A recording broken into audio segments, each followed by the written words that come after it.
In December 2014, a YouTube user known as Horrifying number 21 uploaded a chilling audio recording captured at around 2 a.m. The uploader lives in a forested area, and according to him, the noises were coming from deep within the woods behind his house.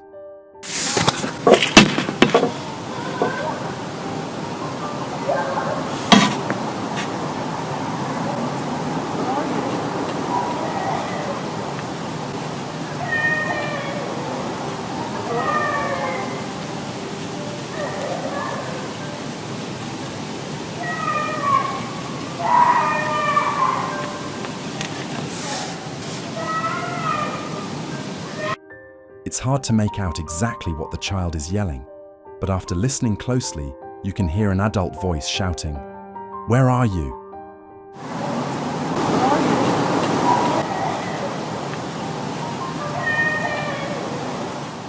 In addition to the young female and adult voice making most of the noise, there's a quieter, more subtle male voice that can also be heard in the background,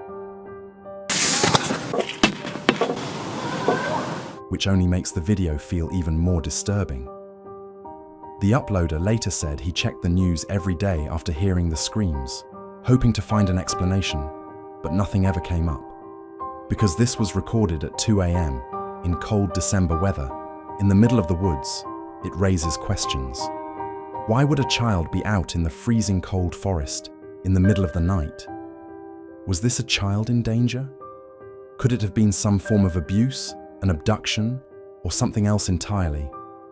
Ultimately, there's no clear answer. We don't know exactly what happened that night, only that these screams were real, and no explanation has ever been found.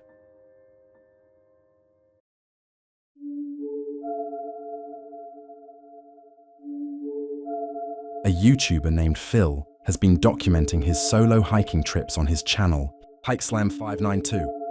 In November 2021, Phil set out for an overnight hike along the Appalachian Trail near his home in Virginia.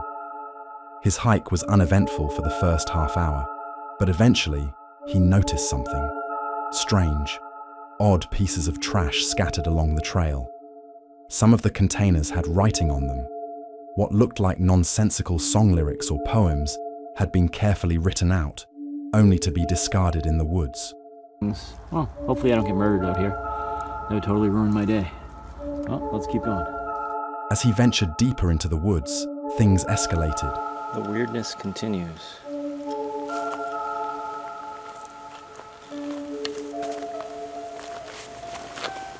What the hell?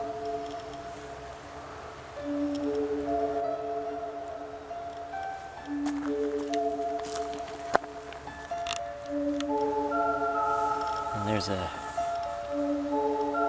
dead duck here.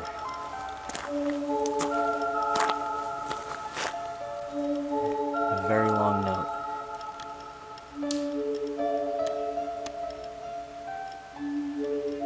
These notes themselves were unsettling. Some notes contained cryptic poems, others rambled about conspiracy theories, undercover federal agents, and personal confessions. The proximity of the notes and dead duck, and the fact the papers were dry and in good condition, suggested they had been placed there recently. About 20 meters away, Phil spotted a tarp and a small fire at a campsite. Keeping his distance, he continued up the trail toward a shelter. Although not captured on camera, Phil later said he encountered two women hiking with their dog. They asked if he had seen a man who'd been leaving creepy notes and dead animals along the trail. When Phil mentioned the nearby campsite and fire, the women became alarmed and asked him to walk back to their car with them. Phil then hiked in the opposite direction to find a safer shelter miles away. The rest of the hike was uneventful, and he eventually set up camp, lit a fire, and tried to shake off the weird occurrences. Later that evening, he checked the shelter log, a tradition on the Appalachian Trail where hikers leave trail names and messages. Most entries were normal, until he made a horrifying discovery. Alright, so I'm gonna check out the shelter log here. I hang out by the fire. Almost every shelter on the Appalachian Trail has a shelter log. Holy crap.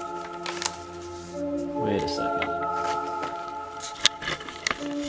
Let me adjust the camera here. This writing looks almost exactly like the writing that was on that garbage a couple of miles from here. There was a recent entry that looked almost identical to the handwriting from the trash and notes he'd seen earlier.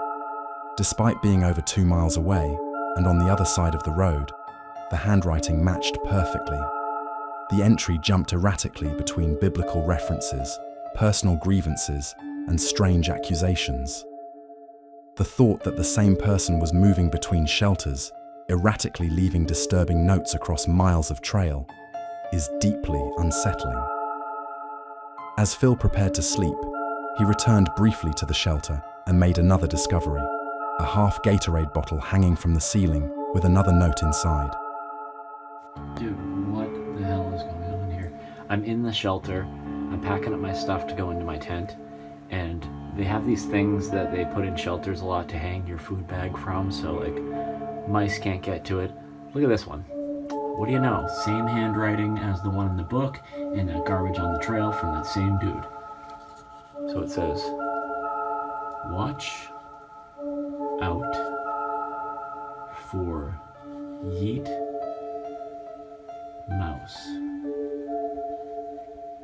The dead do walk and talk. Shaken, Phil returned to his tent and tried to sleep.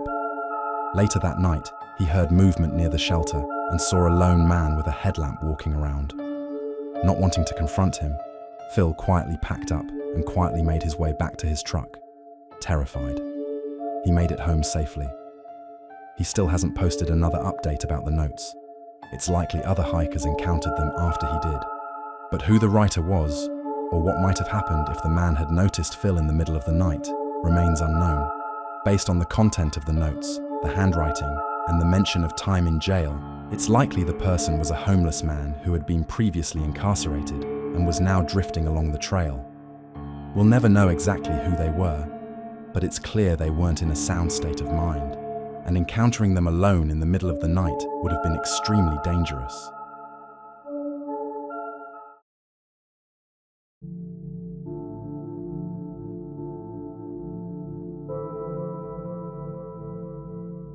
Creepy Outdoors is a YouTube channel where the uploader documents his nighttime visits to isolated outdoor locations. In October 2022, he uploaded a video of a solo camping trip to an unnamed forest far from any roads or civilization. As usual, he recorded everything, walking through the woods in near total darkness. For the first several minutes, the only sounds are his breathing and the crunch of leaves underfoot. Watching someone move alone through a pitch-black forest, knowing they could encounter wildlife or something else, is naturally tense. He quietly comments on his surroundings. There's no visible sign of anyone else in the area. Then, around the 13-minute mark, everything changes.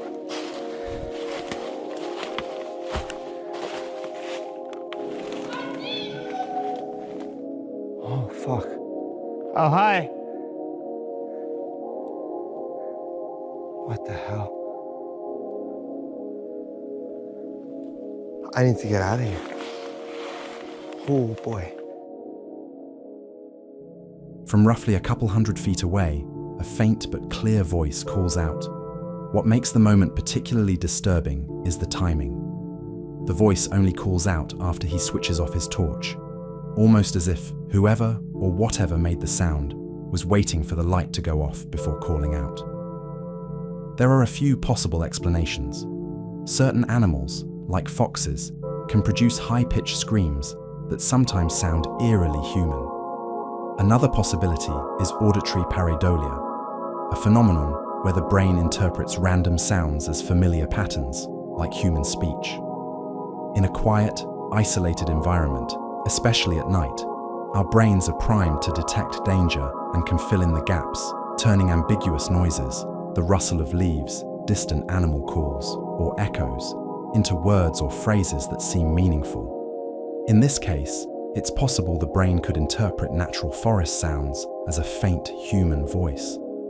However, the timing makes this explanation less convincing. The sound occurs immediately after the headlamp is switched off, suggesting a deliberate pause, something difficult to explain as purely a trick of the mind. In the end, the uploader made it back to his campsite without further incident and has continued posting outdoor exploration videos to this day. Still, that brief moment, alone in the dark, hearing "I see you" echo through the trees right after turning off the light, is enough to make anyone think twice about walking in the woods at night.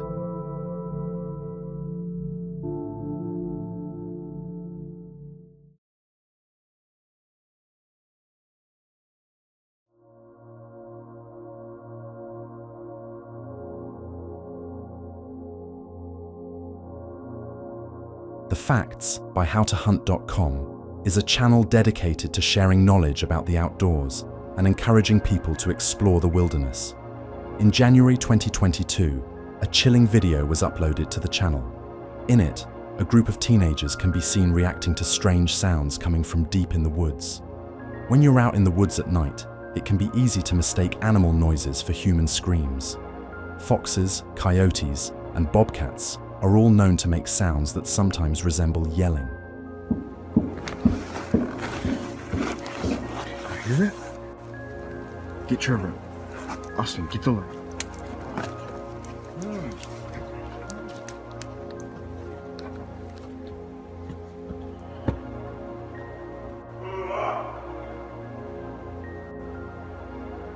Fuck. Hey! That was not an elk. That was where's that coming from? Get back here. Oh, get ready.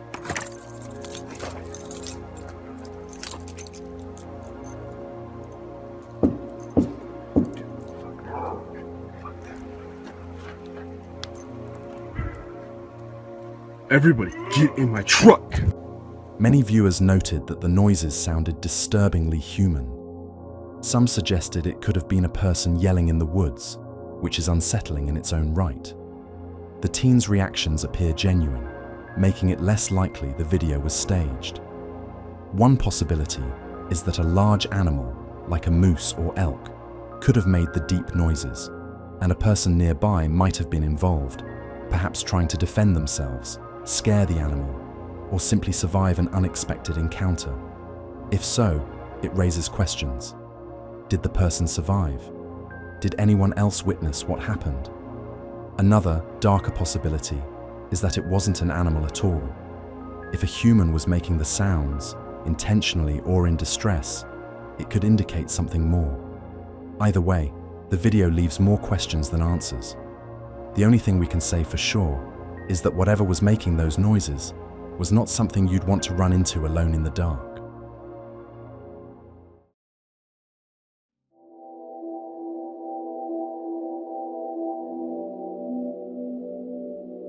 In July 2017, urban explorer and YouTuber Burbex ventured into the Aokigahara forest at the base of Mount Fuji to document what he might find.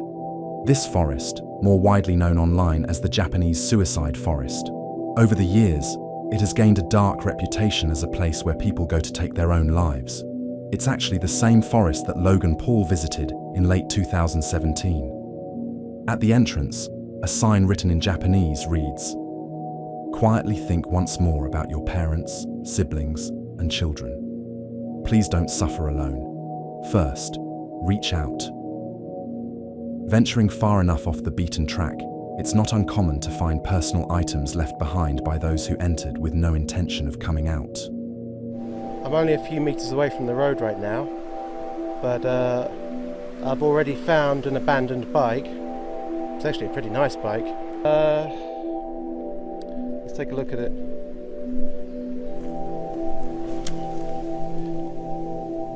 But only minutes into the exploration, he comes across a shocking discovery.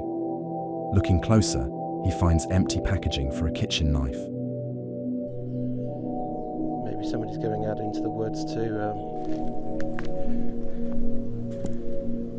a saucepan.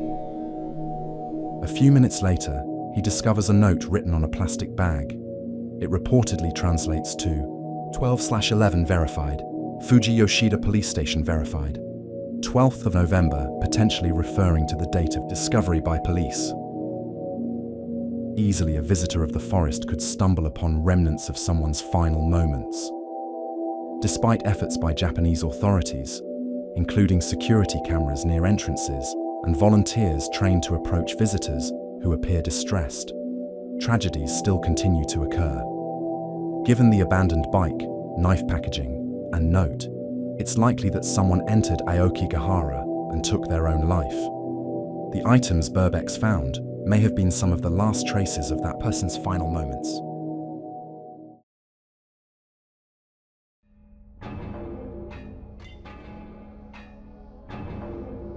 Nick and Ted of the hunting public were tracking deer in a remote backcountry area when they heard something that would haunt them for years to come. After settling into the final hunting spot of their trip, they heard something that shook them to their core.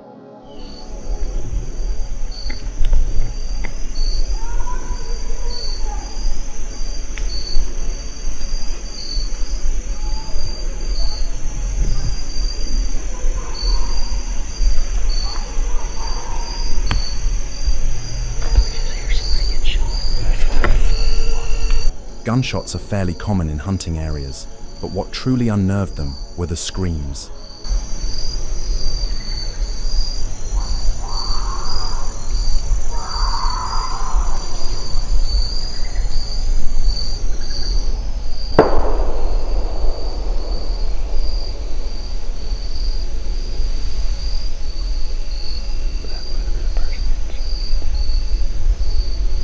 I keep getting chills all down my back. Yeah. Somebody is screaming at the absolute top of their lungs over there.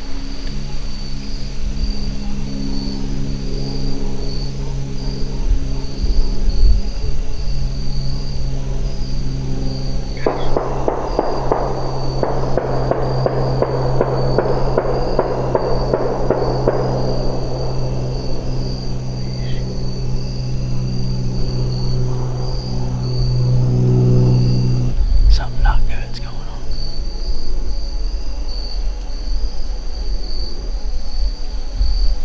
Still screaming. Sounds like somebody crying.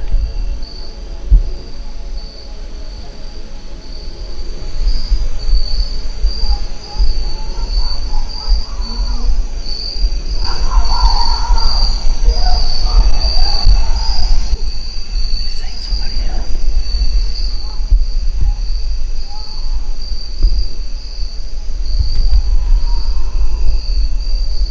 Vehicle just pulled up right down that way somewhere. The closest road is how far? That way? Yeah. 800 yards. Yeah, that ain't very far. Not at all. Nick and Ted exchanged worried glances as more shots rang out. The sounds of vehicles, engines revving, stopping, speeding off, added to the chaos. With no cell service and growing concern, they decided to leave immediately. They contacted authorities as soon as they reached an area with reception. In the days that followed, a state game warden investigated, but reported finding nothing. No evidence of the disturbing events Nick and Ted had heard. After the video was uploaded, a commenter added a chilling detail. After the gunshots, you can hear someone scream, "Somebody help, you effing killed her." Then proceeded to say something like, "We were only supposed to hurt her. What did you do?" He's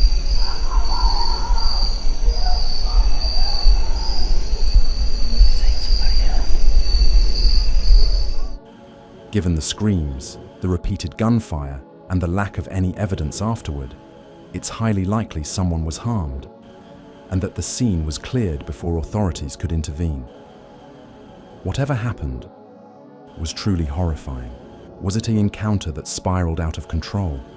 A personal confrontation that escalated into violence?